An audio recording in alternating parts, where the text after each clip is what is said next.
So, CD Projekt Red just officially announced a brand new Witcher 3 expansion, Songs of the Past. Not a DLC, not an update, a full-blown expansion starring Geralt that is set to release next year.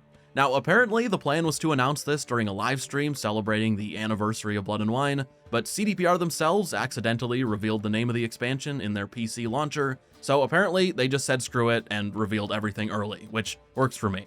And the first thing I want to talk about before we get into a lot of things, honestly, I can't believe I'm making this video right now, is the art that was revealed for Songs of the Past, where we see, in his standard Kaer Morhen armor, Geralt with not one, not two, but 3 swords standing in front of a huge, terrifying, well actually let's back up to the 3 swords thing. I have been digging into, well, everything to bring you what I'm bringing you today, and here's what I can tell you about those 3 swords, the one in his hands being by far the most interesting, because if CDPR were trying to tell a story with that sword, then they've succeeded, because I went down what must have been a 5-hour rabbit hole yesterday. Now, the 2 on his back, if you were curious, and just to get those out of the way, they're just the default Geralt marketing swords. They famously were used in the early trailers and promo images, but then those swords weren't in Witcher 3 at all when it came out, at least not exactly, so just a few years ago when CDPR did the next-gen update, they added them to the game. They're just called Witcher Steel and Silver Swords, and they can be purchased from the top-notch swords guy in Novigrad. Top-notch swords? Anyway, that sword in Geralt's hands is the real star of the show. The second I saw the art for Songs of the Past, I immediately felt like I recognized that sword from somewhere in Witcher 3, and I wasn't crazy. Yesterday, I spent hours looking at every single sword in Witcher 3, hundreds of them, both silver and steel, and unless everything we're about to get into is a huge coincidence, then that sword in Geralt's hands is heavily hinting at what this expansion will be about, at least part of it, what that sword's role is. So first of all, the crossguard with the 3 circles at each end of it.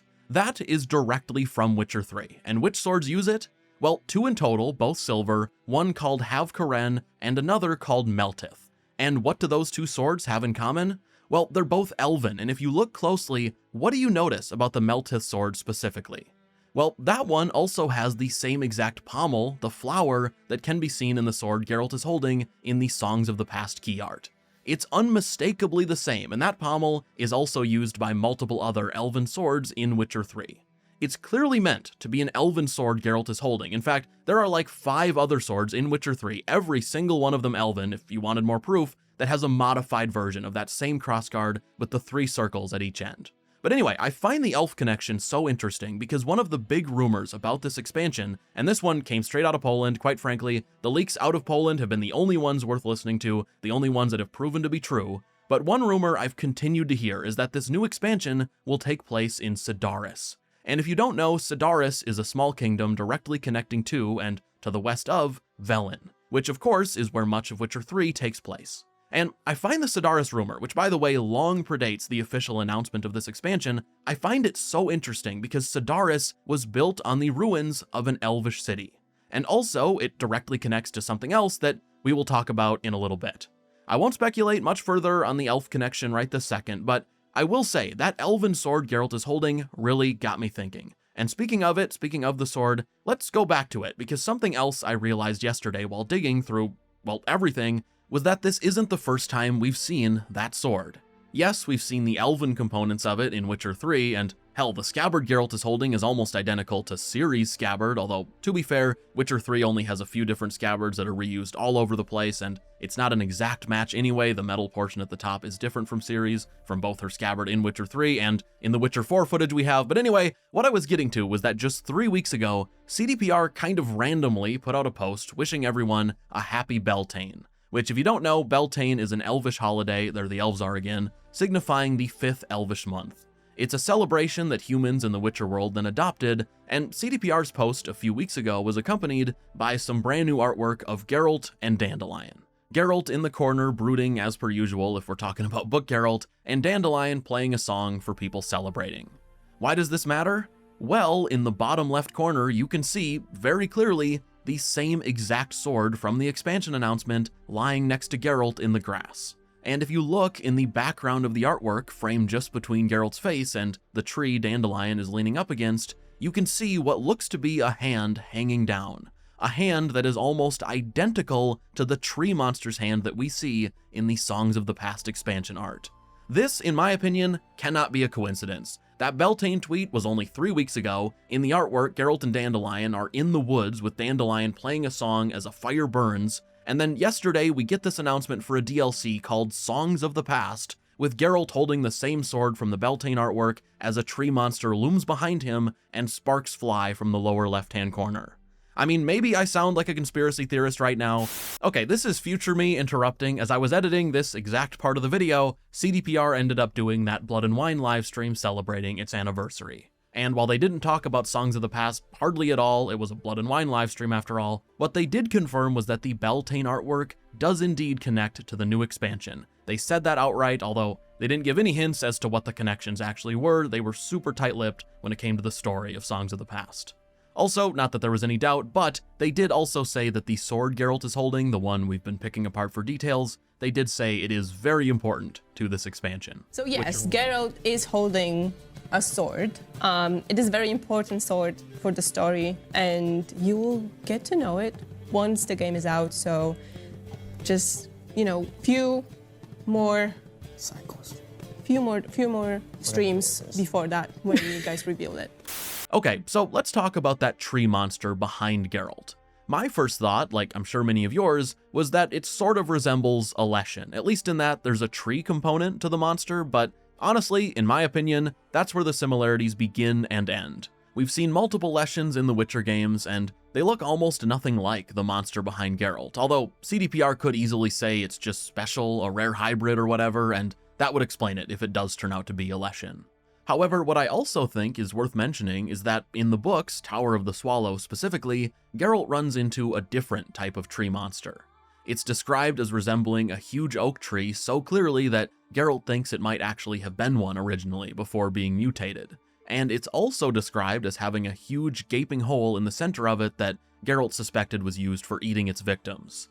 And if you look closely at the tree beast in the key art, it does indeed have a huge gaping hole in its center. Now, the monster from the books is called a treant or an oak critter, and CDPR themselves have actually featured them in Gwent, and while their Gwent art doesn't match the expansion exactly, it's much closer than their version of a Leshen is, and the claw it has in particular is very similar to the artwork from the new expansion. And in saying all of this, in overanalyzing the announcement yesterday, which I hope you guys have enjoyed. If you have and want to leave a like on this video, that'd definitely be appreciated. Subscribe for more if you want, but I will say, I'm very curious where the title of this expansion comes into play. Songs of the Past, what could that mean? Does this mean flashbacks? Does this mean something from Geralt's past coming back to bite him, to pull him into another adventure? Maybe an adventure with Ciri involved, at least in some capacity, that will set up Witcher 4. Honestly, I can't wait to find out, but I suppose there isn't much use in speculating beyond that when it comes to the title because, well, Songs of the Past could mean just about anything. I do think Dandelion being involved is highly likely, you know, between him being in the Beltane artwork, Songs of the Past being the expansion name, and also, if that Sidaris rumor turns out to be true, we know from the books that much of Dandelion's family is from that area. Dandelion himself is hired by the King of Sidaris in one of the short stories, so there's just a lot of connections there, which makes that rumor more and more interesting to me. Anyway, let's wrap this video up by talking about some of the non-story information that CDPR have revealed about the expansion, because they've actually said quite a bit, just not story stuff, more in the vein of how much content there will be, some gameplay hints, and that sort of thing. Before we get to that though, I do want to take a quick second to let you guys know about today's sponsor, Wand, which is a super useful app that lets you very easily customize and enhance your single-player PC games. Upon installing, Wand automatically finds your game library, and once you launch a supported game like The Witcher 3, you'll have access to a really amazing overlay that gives you total in-game freedom. From simple things like unlimited health to getting rid of annoying limitations like how much you can carry or how often your swords and armor break, those features and many more can be toggled on or off with just a click. What's even better though is that for games like Witcher 3, and this is a favorite feature of mine, Wand also adds extremely useful interactive maps. Just hit Alt-W and check out the map to see nearby hidden quests or treasure or whatever, and with one click the game can teleport you straight to them. It's incredibly useful, especially if you're doing a replay where you just don't want to miss anything. And that's just Witcher 3, because currently, Wand has custom support for over 4,000 games. Games like Kingdom Come Deliverance 2, Cyberpunk, Crimson Desert, and many more. So if interested, you can download Wand for free, and all of the features we just discussed are totally free to use, by the way, but you can download Wand for free by using my link in the description or by simply heading over to wand.gg/neonknight. Okay, so what else do we know about Songs of the Past?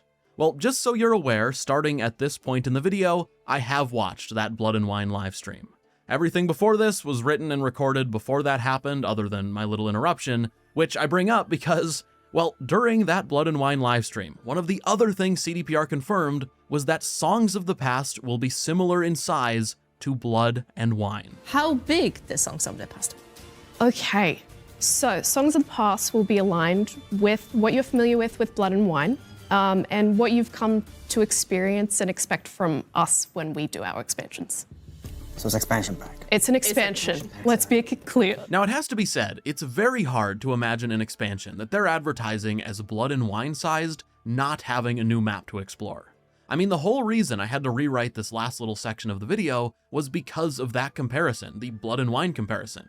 In that live stream, they didn't really reveal much else that hadn't already been said. I mean, CDPR devs on Twitter right after the initial expansion announcement had been talking about how the expansion would be pretty big, which is what I was going to cover, but pretty big and comparing it to Blood and Wine, those are two different things to me. Hearts of Stone is pretty big, Blood and Wine is massive, and it's crazy to think that we may get a new Witcher 3 map in the year 2027.